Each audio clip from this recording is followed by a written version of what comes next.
Good morning, students. Today we would like to begin with the examples of pronominal words or identification of pronoun. For the last class, we have discussed about the pronoun chart, subjective pronoun, objective pronoun, possessive pronoun, reflective pronoun. You will see the list of the pronoun chart on the screen right now, and we should understand the meaning of the pronouns which were given in the chart. That is very important. Wherein subjective pronoun we use in singular I, you, he, she, it.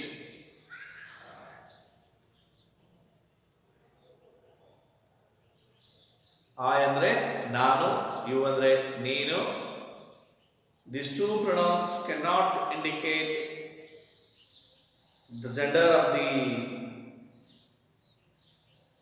noun, but he, she, it. These can indicate gender in singular. He means it is a ಕನ್ನಡದಲ್ಲಿ ಪುರುಷರಿಗೆ ಮಾತ್ರ, ಪುರುಷ ನಾಮಪದಕ್ಕೆ ಮಾತ್ರ ನಾವೇನ್ತಾರೆ ಹಿ ಅನ್ನು ಬಳಸ್ತೀವಿ. ಸ್ತ್ರೀ ನಾಮಪದಕ್ಕೆ C ಅನ್ನು ಬಳಸ್ತೀವಿ. ಯಾವುದಾದ್ರೂ ಏಕವಚನದಲ್ಲಿರ್ತಕ್ಕಂಥ ವಸ್ತುಗಳ ನಾಮಪದಕ್ಕೆ ಇಟ್ಟನ್ನು ಬಳಸ್ತಾ ಇದ್ದೀವಿ. ದೇ ಬಹುವಚನದಲ್ಲಿರ್ತಕ್ಕಂಥ ವ್ಯಕ್ತಿಗಳ ಹೆಸರು, ವಸ್ತುಗಳ ಹೆಸರು ಮತ್ತು ಸ್ಥಳದ ಹೆಸರುಗಳಿಗೆ ನಾವು ದಯನ್ನು ಬಳಸ್ಕೊಂಡು ಹೋಗ್ತೀವಿ. We should understand this concept. And while identifying the pronoun in pronominal words,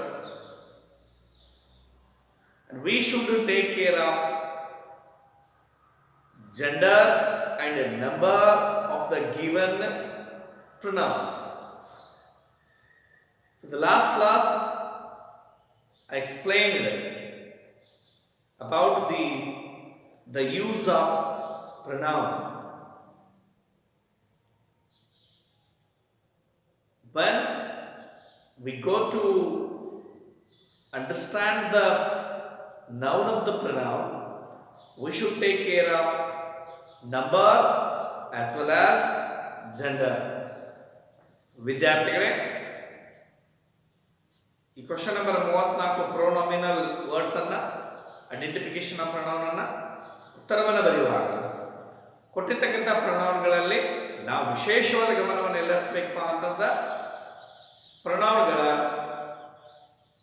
gender ಅಂದರೆ ಲಿಂಗ ಮತ್ತು ನಂಬರ್ ಅಂದರೆ ವಚನಗಳ ಕಡೆ ಲಕ್ಷ್ಯ ಇರಬೇಕು. ಸ್ತ್ರೀಲಿಂಗದನ, ಪುಲ್ಲಿಂಗದನ, ನಪುಂಸಕಲಿಂಗದನ ಮತ್ತು ಅದು ಏಕವಚನದನ ಅಥವಾ ಬಹುವಚನ. ಅಂದ್ರೆ ಒಂದು ಪ್ಯಾಸೇಜ್ ಅನ್ನ ಕೊಟ್ಟಿರ್ತಕ್ಕಂಥ ಪ್ಯಾಸೇಜ್ ಅಲ್ಲಿ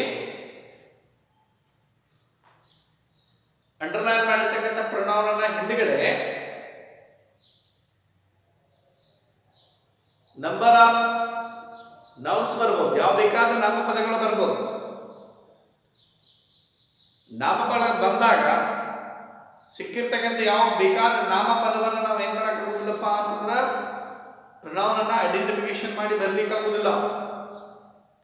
ಕೊಟ್ಟಿರ್ತಕ್ಕಂಥ ಪ್ರೊನೌನ್ಗೆ ಅದಕ್ಕೆ ಸಂಬಂಧಪಟ್ಟಿರ್ತಕ್ಕಂಥ ಜೆಂಡರ್ ಮತ್ತು ನಂಬರ್ ಅನ್ನ ಲೆಕ್ಕಕ್ಕೆ ಇಟ್ಕೊಂಡು ಏನ್ ಮಾಡ್ಬೇಕಾಗ್ತದಪ್ಪ ಅಂದ್ರೆ ನಾವು ಈ ಪ್ರೊನೌನ್ ಅನ್ನ ಬರಿಬೇಕಾಗ್ತದ, ಆ ಪ್ರೊನೌನ್ ನೌನ್ ಅನ್ನ ಬರಿಬೇಕಾಗ್ತದ. ಹಾಗಾಗಿ ಪ್ರಿಯ ವಿದ್ಯಾರ್ಥಿಗಳೇ, ಈ ಪ್ರೊನೌನ್ಗಳನ್ನ ಐಡೆಂಟಿಫಿಕೇಶನ್ ಮಾಡುವಾಗ ನಾವೇನ್ ಮಾಡ್ಬೇಕಾಗ್ತದಪ್ಪ ಅಂತಂದ್ರೆ ನಂಬರ್ ಮತ್ತು ಜೆಂಡರ್ ಅನ್ನ ಲಕ್ಷ್ಯಕ್ಕೆ ತೆಗೆದುಕೊಳ್ಬೇಕಾಗ್ತದ. ಈಗ ನಮ್ಮ ಮುಂದ್ಗಡೆ ಒಂದು ಎಕ್ಸಾಂಪಲ್ ಅದ. ಮೊದಲ ಪ್ರಾರಂಭದ ಟ್ರಿಕ್ಸ್ ಏನಪ್ಪಾ, ನಮಗೆ ಇಲ್ಲಿ 4 ಪ್ರೊನೌನ್ಗಳನ್ನ ಹುಡುಕ್ಲಿಕ್ಕೆ ಕೊಟ್ಟಿದ್ದಾರೆ.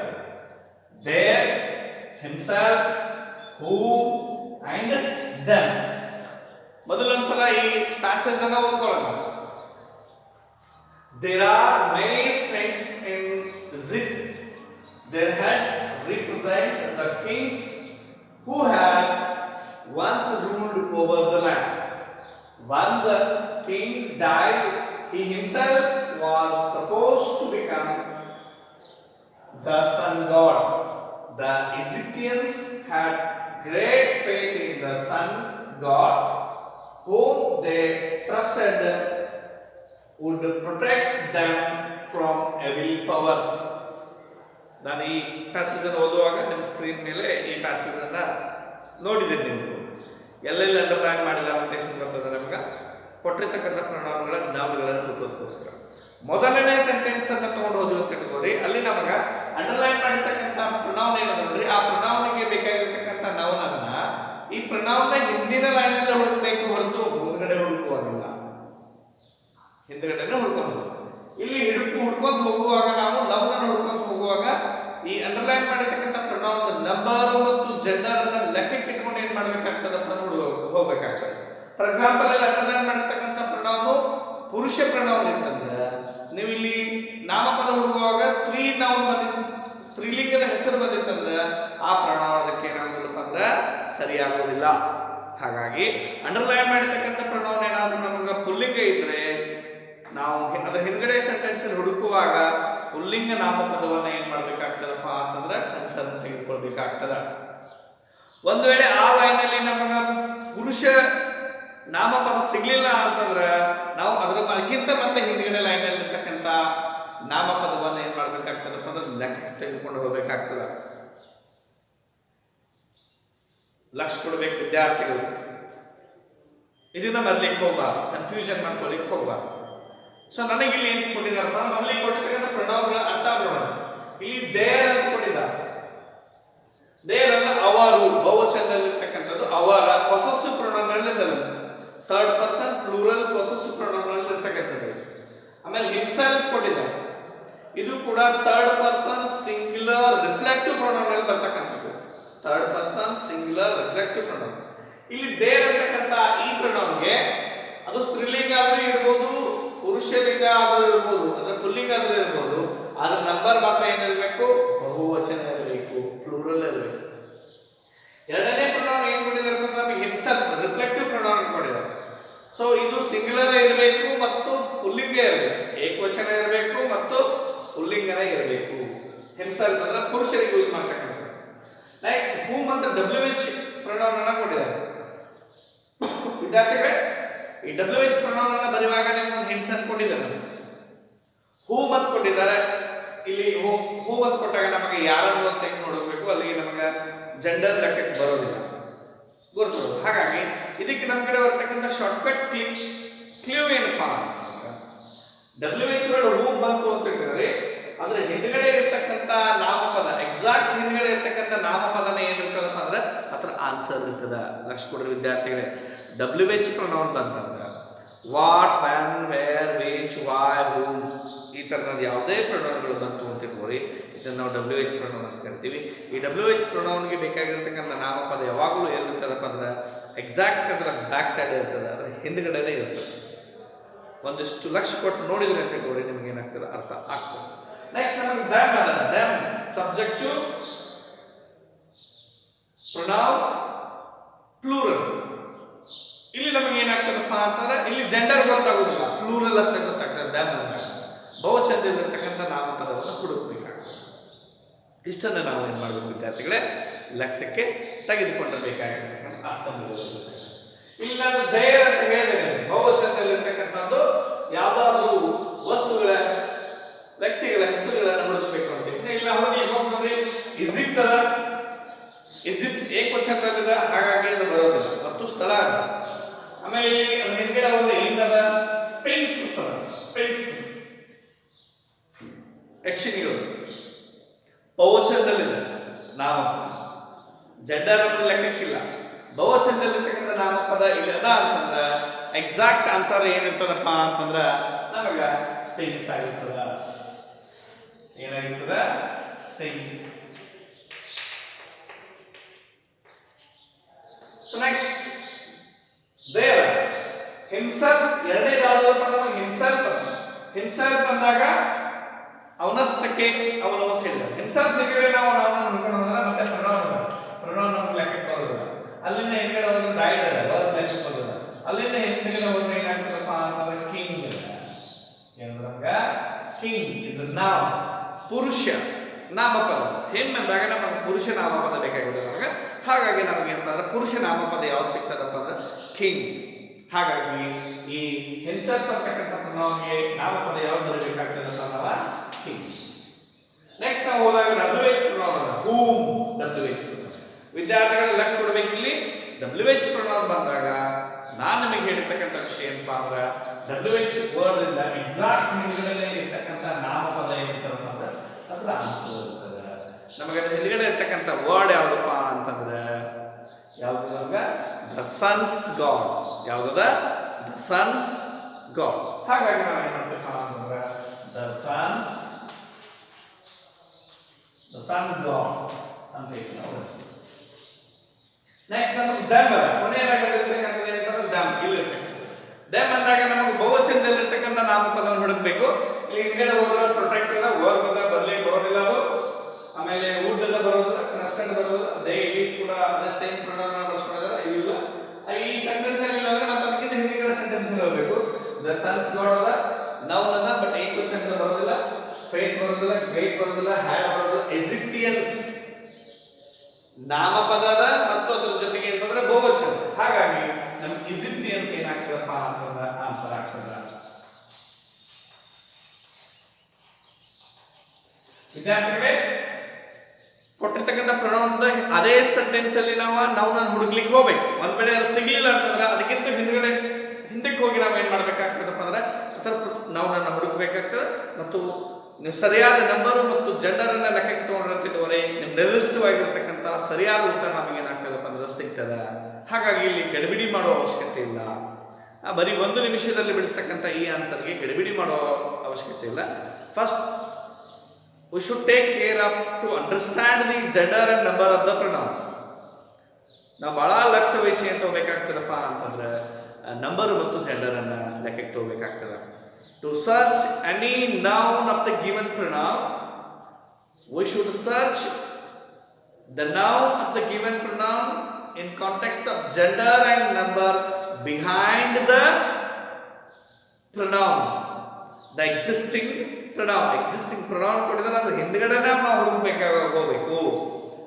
Then you could get the exact answer of the given pronoun.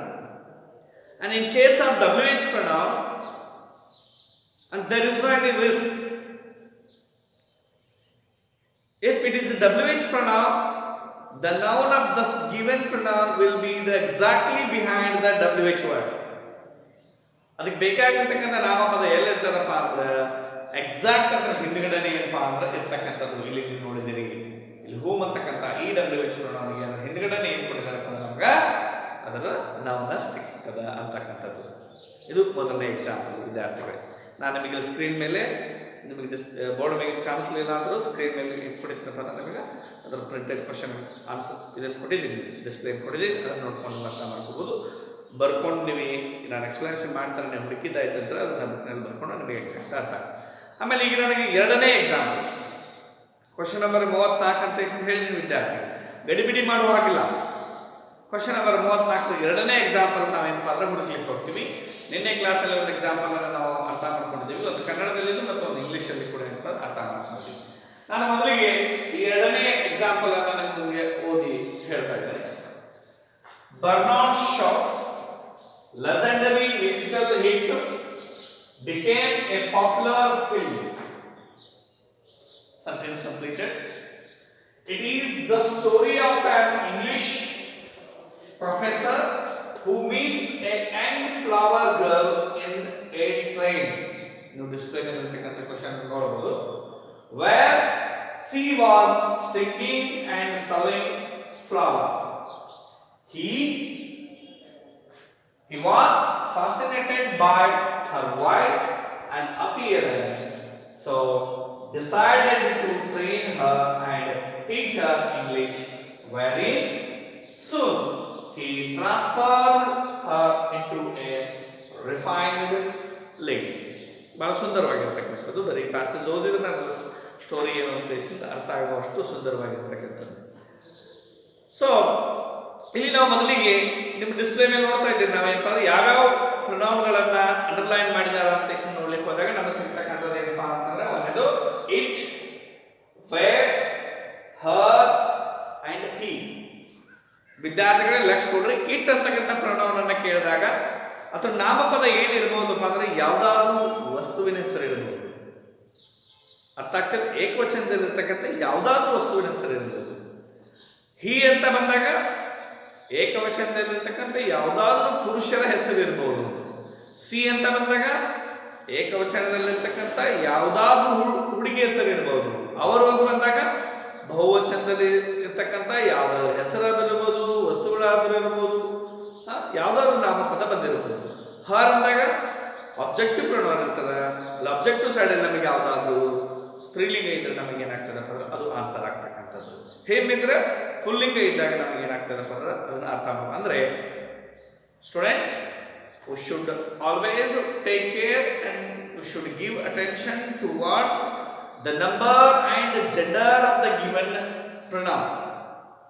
ಕೊಟ್ಟಿರ್ತಕ್ಕಂಥ ಸರ್ವನಾಮ ಪದದ ವಚನ ಮತ್ತು ಲಿಂಗ ಎರಡನ್ನೂ ಸರಿಯಾಗಿ ಲೆಕ್ಕಕ್ಕೆ ತೆಗೆದುಕೊಂಡು ಅಂಡರ್ಲೈನ್ ಮಾಡಿರ್ತಕ್ಕಂಥ ಪ್ರೊನೌನ್ ಅನ್ನ ಸೆಂಟೆನ್ಸ್ ಹಿಂದ್ಗಡೆ ಒಳಗಡೆ ನಾವೇನಪ್ಪ ಅಂದ್ರೆ ಸರಿಯಾಗಿ ಹುಡ್ಕೊಂಡು ಹೋದ್ವಿ ಅಂತ ಇಟ್ಕೊಳ್ಳಿ. ನಿಮಗೆ ಬೇಕಾಗಿರ್ತಕ್ಕಂಥ ನಿರ್ದಿಷ್ಟವಾದ ಸರಿಯಾದ ಉತ್ತರ ಏನಾಗ್ತದಪ್ಪ ಅಂದ್ರೆ ಲಭ್ಯ ಆಗ್ತದ ಅಂತ ನಾನು ಅಂದ್ಕೊಂಡಿದ್ದೀನಿ. 100% ನಮಗೆ ಏನಾಗ್ತದಪ್ಪ ಅಂದ್ರೆ ಲಭ್ಯ ಆಗ್ತದ ಅಂತಕ್ಕಂಥದ್ದು. ಸೊ ನೆಕ್ಸ್ಟ್ ನೋಡ್ರಿ, ಇಲ್ಲಿ ನಾವು ಡಿಸ್ಪ್ಲೇ ಮೇಲೆ ನೋಡಿದೀವಿ. ನೀವು ಇಟ್ ಅನ್ನ ಅಂಡರ್ಲೈನ್ ಮಾಡಿದಾರ, ಆಮೇಲೆ ನಮ್ದು ವೇರ್ ಅನ್ನ ಅಂಡರ್ಲೈನ್ ಮಾಡಿದಾರ, ಒಂದು WH ವರ್ಡ್, ಆಮೇಲೆ ಹರ್ ಅನ್ನ ಅಂಡರ್ಲೈನ್ ಮಾಡಿದಾರ ಮತ್ತು ಹಿ ಅನ್ನ ಅಂಡರ್ಲೈನ್ ಮಾಡಿದಾರ. ಕರೆಕ್ಟಾ? ಇಟ್ ಅನ್ನ ಅಂಡರ್ಲೈನ್ ಮಾಡಿದಾಗ ಯಾವ್ದು ಬೇಕಾದ್ರೂ ವಸ್ತುವಿನ ಹೆಸರು ಬರ್ಬೋದು ಏಕವಚನದಲ್ಲಿ. ವೇರ್ ಅನ್ನ ಅಂಡರ್ಲೈನ್ ಮಾಡಿದಾಗ ಸ್ಥಳದ ಹೆಸರು ಇರ್ತದೆ ಮತ್ತು WH ವರ್ಡ್ ಪ್ರೊನೌನ್ ಅದ. WH ವರ್ಡ್ ಪ್ರೊನೌನ್ ಬಂದಾಗ ಎಕ್ಸಾಕ್ಟ್ ಆಗಿ ಹಿಂದ್ಗಡೆ ಅದರ ಆನ್ಸರ್ ಇರ್ತದೆ ಅಂತ ಕೂಡ ಹೇಳಿದೀನಿ. ಹರ್ ಬಂದಾಗ ಯಾವ್ದಾದ್ರು ಹುಡುಗಿ ಹೆಸರು ಇರ್ತದ ಅಂತ ಅನ್ಕೋಬೇಕಾಗಿರ್ತಕ್ಕಂಥದ್ದು. ಮತ್ತೆ ನಮಗೆ ಹಿ ಬಂದಾಗ ಯಾವ್ದಾದ್ರು ಪುರುಷನ ಹೆಸರು ಇರ್ತದ ಅಂತಕ್ಕಂಥದ್ದನ್ನ ನಾವು ಲಕ್ಷ್ಯ ತಗೋಬೇಕಾಗಿರ್ತಕ್ಕಂಥದ್ದು. Shall we solve this problem? So let us solve this. ನೋಡ್ರಿ, ಮೊದಲನೇ ಪ್ರೊನೌನ್ ನಮಗೆ ಇಟ್ ಅದ. ಇಟ್ ಅಂತಕ್ಕಂಥ ಎರಡನೇ ಸೆಂಟೆನ್ಸ್ ಅಲ್ಲಿ ನಮಗೆ ಏನು ಮಾಡಿದ್ರೆ ಇಟ್ ಅನ್ಕೊಂಡ್ರೆ ಅದ್ರ ಹಿಂದ್ಗಡೆ ಉಳ್ಕೊಂಡು ಹೋದ್ರೆ ನಮಗೆ ಮೊದಲನೇ ಸೆಂಟೆನ್ಸ್ ಬರ್ತಲ್ಲ. ಇಟ್ ಅಂದ್ರೆ ಯಾವ್ದಾದ್ರು ವಸ್ತುವಿನ ಹೆಸರು ಇರ್ಬೋದು ಅಂತ ಇಷ್ಟದ.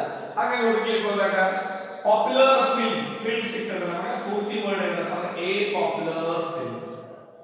ಏನದ ನಮಗೆ ಎ ಪಾಪ್ಯುಲರ್ ಏಕವಚನದಲ್ಲಿರ್ತಕ್ಕಂಥ ವಸ್ತುವಿನ ಹೆಸರು. ಅದು ನಮಗೆ ಏನಾಗ್ತದಪ್ಪ ಆನ್ಸರ್ ಆಗ್ತದ. Popular film. Very good. ಎರಡನೇ ಪ್ರೊನೌನ್ ಹೇಳಿದ್ರೆ WH ಪ್ರೊನೌನ್. ನಮಗೆ ವಿದ್ಯಾರ್ಥಿಗಳು ನಾನು ಹೇಳಿದ್ದೇನೆ WH ಪ್ರೊನೌನ್ ಅಂದ್ರೆ ಅದರ ಪ್ರೊನೌನ್ ನೌನ್ ಅನ್ನು ಎಲ್ಲಿ ಹುಡುಕಬೇಕು, ಎಕ್ಸಾಕ್ಟ್ ಅದರ ಹಿಂದಿನ ಹುಡುಕಬೇಕು ಹೋದಾಗ ನಮಗೆ ಏನದ ಎ ಟ್ರೈನ್. WH ವರ್ಡ್ ಹಿಂದಿನ ಏನದ ನಮಗೆ a train. Right answer a train. Next her. ಮೂರನೇ ಪ್ರೊನೌನ್ ಏನಪ್ಪ ಅಂದ್ರೆ ಹರ್ ಅಂದಾಗ ನಮಗೆ ಯಾವ್ದಾದ್ರು ಹುಡುಗಿ ಹೆಸರು ಹುಡುಕಬೇಕು. ಹುಡುಕಕ್ಕೆ ಹೋಗಿ ನೋಡಿ, ಫ್ಯಾಸಿನೇಟೆಡ್ ಅದ ಬರೋದಿಲ್ಲ, ವಾಸ್ ಅದ ಬರೋದಿಲ್ಲ, ಹಿ ಅದ ಬರೋದಿಲ್ಲ, ಸೆಲ್ಲಿಂಗ್ ಫ್ಲವರ್ಸ್ ಅದ ಬರೋದಿಲ್ಲ, ಐನ್ ಬರೋದಿಲ್ಲ, ಸಿಂಗಿಂಗ್ ಬರೋದಿಲ್ಲ, ವಾಸ್ ಬರೋದಿಲ್ಲ, ಸಿ ಬರ್ತದೆ. ಬಟ್ ಇದು ಪ್ರೊನೌನ್ ಅದ. ಇದಕ್ಕೆ ಸಂಬಂಧಪಟ್ಟ ಪ್ರೊನೌನ್ ಹುಡುಕಬೇಕಾಗಿದೆ ನಮಗೆ. ಹುಡುಗಿ ಹೆಸರು ಬೇಕಾಗಿದೆ ನಮಗೆ. ಟ್ರೈನ್ ಅದ ಬರೋದಿಲ್ಲ, ವಸ್ತುವಿನ ಹೆಸರು ಅದ, ಏನು ಬರೋದಿಲ್ಲ, ಗರ್ಲ್ ಬರ್ತದೆ. ಸ್ತ್ರೀಲಿಂಗದಲ್ಲಿರ್ತಕ್ಕಂಥ ಹುಡುಗಿ ಹೆಸರು ಬರೋದ ಗರ್ಲ್, ನಾವು ಬರ್ತದೆ. ಈ ನಾವು ಏನಪ್ಪ ಅಂದ್ರೆ ಪೂರ್ತಿ ನಾವು ಏನಪ್ಪ ಅಂದ್ರೆ A Young flower girl. A young flower girl. A young flower girl. ಪೂರ್ತಿ ಬರಬೇಕು. ನೆಕ್ಸ್ಟ್ ಪ್ರೊನೌನ್, ಕೊನೆಯ ಪ್ರೊನೌನ್ ಏನಪ್ಪ ಅಂದ್ರೆ ಹಿ ಅದ. ಇಲ್ಲಿ ನೋಡಿ, ಹಿ ಅಂದಾಗ ನಾವು ಯಾರು ನೋಡಬೇಕು ಅಂದ್ರೆ ಪುರುಷರ ಹೆಸರನ್ನು ನೋಡಬೇಕು. ಸೂನ್ ಅದ ಬರೋದಿಲ್ಲ, ಅದರ ಹಿಂದ್ಗಡೆ ವೆರಿ ಬರೋದಿಲ್ಲ, ಇಂಗ್ಲಿಷ್ ಬರೋದಿಲ್ಲ, ಹರ್ ಬರೋದಿಲ್ಲ, ಟೀಚ್ ಬರೋದಿಲ್ಲ, ಐನ್ ಬರೋದಿಲ್ಲ, ಅಗೇನ್ ಹರ್ ಬರೋದಿಲ್ಲ, ಟ್ರೈನ್ ಇದು ಬರೋದಿಲ್ಲ, ಪುಲ್ಲಿಂಗ ಬೇಕಾಗಿದೆ ನಮಗೆ, ಡಿಸೈಡ್ ಬರೋದಿಲ್ಲ, ಸೋ ಬರೋದಿಲ್ಲ, ಅಪಿಯರೆನ್ಸ್ ಬರೋದಿಲ್ಲ, ವಾಯ್ಸ್ ಬರೋದಿಲ್ಲ, ಹಾರ್ ಬರೋದಿಲ್ಲ, ಫ್ಯಾಸಿನೇಟೆಡ್ ಬರೋದಿಲ್ಲ. ನೆಕ್ಸ್ಟ್ ಹಾಗೆ ಇದು ಹೋಗ್ತಾರೆ ನೋಡಿ ವಿದ್ಯಾರ್ಥಿಗಳೇ. ಎರಡನೇ ಲೈನ್ ಜಂಪ್ ಆಯಿತು, ಮೂರನೇ ಲೈನ್ ಜಂಪ್ ಆಯಿತು, ಯಾವುದು ಪುರುಷರ ಹೆಸರು ಬರ್ತಾ ಇಲ್ಲ. ಎಲ್ಲಿವರೆಗೆ ಸಿಗೋದು ಅಲ್ಲಿವರೆಗೆ ನಾವು ಹಿಂದೆ ಹೋಗ್ತಾನೆ ಇರಬೇಕು, ಲಕ್ಷ್ಯ ಇರಬೇಕು. ವಿದ್ಯಾರ್ಥಿಗಳು ಗಡಿಬಿಡಿ ಮಾಡಿ ಸ್ಪ್ಲಿಟ್ ಮಾಡಬಾರಲ್ಲ. ನಡುವೆ ಎಲ್ಲರೂ ಮಿಸ್ ಮಾಡಿ ಬಂದ್ರೆ ಅಂತ ಹೇಳಿದ್ರೆ ಹೆಸರನ್ನ ಮತ್ತೆ ಬೇರೆ ಆನ್ಸರ್ ಬರಬೇಕು. ಪುರುಷ ಏಕವಚನದ ಪುರುಷರ ಹೆಸರನ್ನ ಅಕ್ಯುರೇಟ್ ಆಗಿ ಅಟೆಂಟಿವ್ ಆಗಿ ಹುಡುಕಿ ಬರಬೇಕು. ಕಣ್ತಪ್ಪಿ ಹೋಯ್ತಂದ್ರೆ ಅದ್ರ ಆನ್ಸರ್ ಅದೇ ಇರ್ತದೆ, ನಾವು ಬರೋದು ಆನ್ಸರ್ ಮತ್ತೆ ತಪ್ಪಾಗಿಬಿಡ್ತಾರೆ. ಸೊ ಇಲ್ಲಿ ಬಂದಾಗ ನಮಗೆ ಏನು ಸಿಗ್ತದಪ್ಪ ಅಂದ್ರೆ ಪ್ರೊಫೆಸರ್, ಅನ್ ಇಂಗ್ಲಿಷ್ ಪ್ರೊಫೆಸರ್. ಏನು ಸಿಗ್ತದೆ ನಮಗೆ? ನಾವು ಅನ್ ಇಂಗ್ಲಿಷ್ ಪ್ರೊಫೆಸರ್. ನಾಲ್ಕನೇ ಲೈನಲ್ಲಿ ಕೊನೆ ಲೈನ್ನ ಪ್ರೊನೌನ್ ಎಲ್ಲಿ ಸಿಕ್ಕದ ನಮಗೆ? ನಾವು ನಾಲ್ಕನೇ ಲೈನಲ್ಲಿ ಸಿಕ್ಕದ ಅಂದ್ರೆ ಪ್ರಾರಂಭದ ಎರಡನೇ ಲೈನಲ್ಲಿ ನಮಗೆ ಸಿಗ್ತದೆ.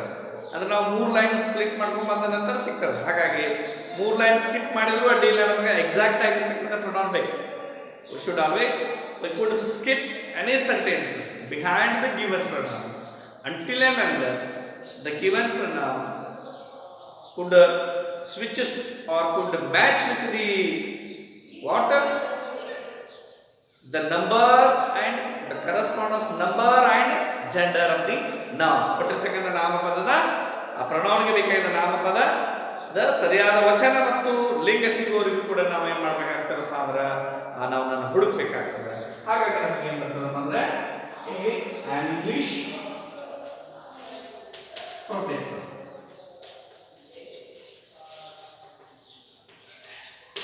ಸೊ ವಿದ್ಯಾರ್ಥಿಗಳೇ, ಪಾಸಿಂಗ್ ಪ್ಯಾಕೇಜ್ ಅಲ್ಲಿ ಅತ್ಯಂತ ಮುಖ್ಯವಾಗಿರ್ತಕ್ಕಂಥ ಭಾಗ ಆಕ್ಟಿವೈಸ್ ಸ್ಪೆಸಿಫೈಸ್ ನಂತರ ಅಂದ್ರೆ ಕ್ವಶನ್ ನಂಬರ್ 26ರ ನಂತರ ಪಾಸಿಂಗ್ ಪ್ಯಾಕೇಜ್ಗೆ ಅತ್ಯಂತ ಅಮೂಲ್ಯವಾಗಿರ್ತಕ್ಕಂಥ ಭಾಗ ಯಾವುದಪ್ಪ ಅಂದ್ರೆ question number 34, pronominal words or identification of pronoun. If you make any careless or ignorance about this question, and definitely we could not pass our English. Annual example English ಅನ್ನು pass ಮಾಡಲಿಕ್ಕೆ ಬಹಳ ಸಮಸ್ಯೆ ಆಗ್ತದೆ. The most convenient and easy to pass English includes active specified question number 26 and pronominal word question number 34. At any cost we should solve or we should write correct answer of the active specified question number 26 as well as pronominal words or identification of pronoun of question number 34. Students, take care of this. If any problem regarding active specified and this pronominal words, I request you to call me or message me, and if it is possible you could meet me in the college to solve your problem with following all the COVID-19 rules. ಇಲ್ಲಿಗೆ ನಾನು ಈ ವಿಡಿಯೋವನ್ನು ಮುಗಿಸ್ತಾ ಇದ್ದೀನಿ. I request all the students to follow all the COVID rules using mask, sanitization to fight against the COVID-19 virus. Thank you.